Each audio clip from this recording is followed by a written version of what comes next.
Cameras rolling. And 3, 2, 1, action. How you doing, everybody? My name is Chris. I'm Gary. Welcome to My Brass Taxes. Hi, Internet. How you doing? God, I love it when he's normal. I'm not normal. You're not. Just trying new things. You're you know. not. That's for darn sure. Hey, you're my brother. You know this, dude. Let's So not. Please don't share that. Please. I know it's on the internet, but don't tell people. you owe me money now.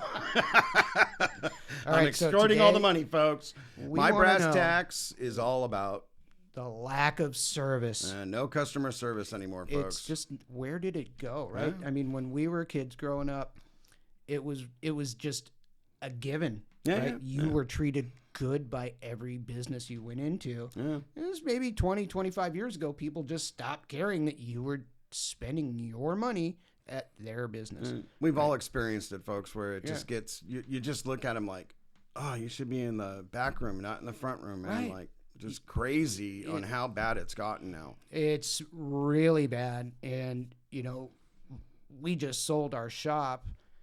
So now I'm having to shop for automotive service repair, right? Same here. And, you know, ironically, within a couple of weeks of selling the shop, I got a flat tire. And I called the tire store. They told me they had the tires on hand, but I would not be able to come in and get those tires for 4 more days. Yeah, but was he saying he was busy? He said he was busy. He did say it, But like that busy, he couldn't do 2 tires in 20 minutes? well, that's what I said. I said, sir, it's 2 tires. It's like 8:15, 8:30 in the morning.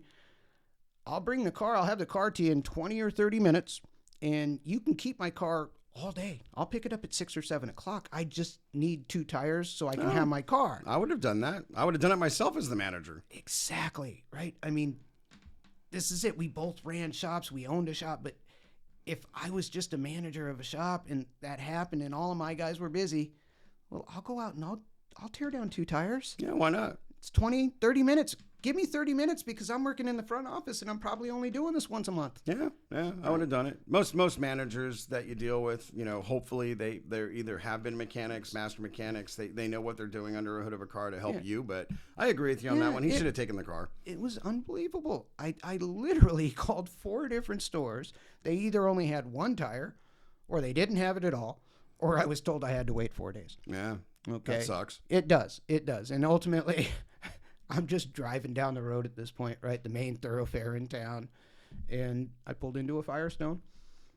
Really nice lady. Yeah, I got him. Price was very, very reasonable. And she looks at me and I'll have you out of here in an hour. Nice customer service. Handed her the keys. Yeah, that's customer service, folks. That was customer service, right? So let me tell you mine.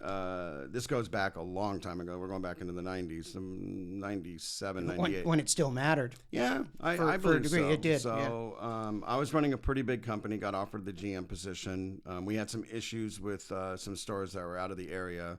So I went and did what, you know, you're supposed to do is secret shop. Store number 1, 2, and 3 passed with flying colors. Everything I did with the secret shop and their customer service was awesome. Everything. We had a problem with one store that we were sort of questioning on. So I had sent him everything for my car, 4 sets of brake pads, 4 rotors, 4 struts, everything for my car. And showed up about, you know, I want to say 9:30, 10 o'clock maybe. This was a very capable job to do, a 4-wheel brake job and 4 struts and a wheel alignment by end of day at 6. No problem. Sure. And it was a heavy ticket. You know, back then it was probably about $2,000 for this car. At least.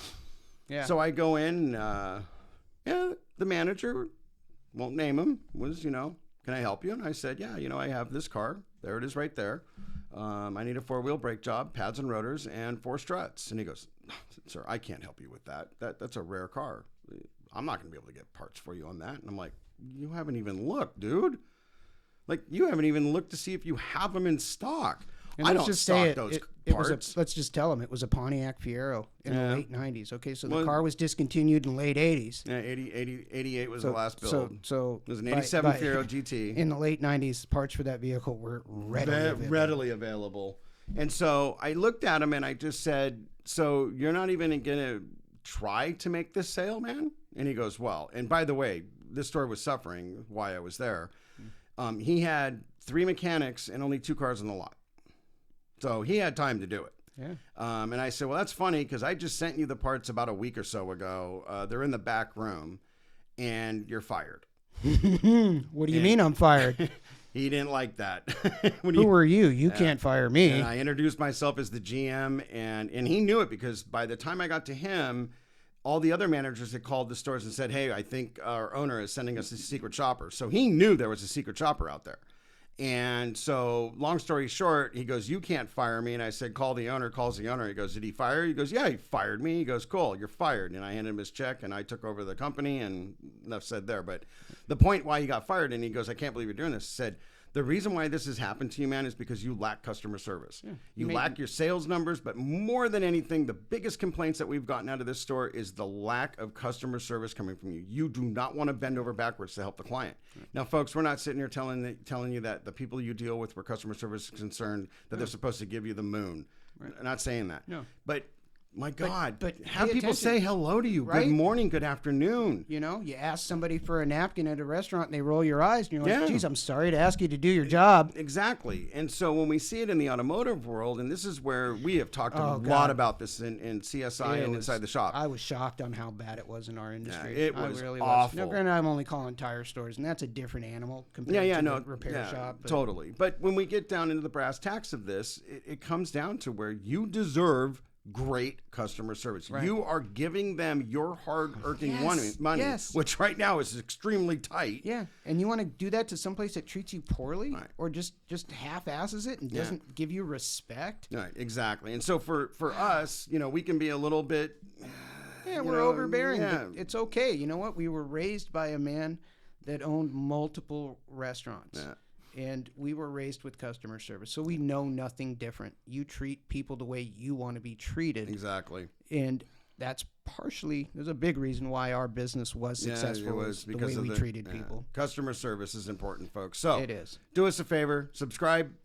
Tickle the bell. Like the video. And share this thing as much as you can. Yeah, please. And hey, folks, have a great week. Stay safe.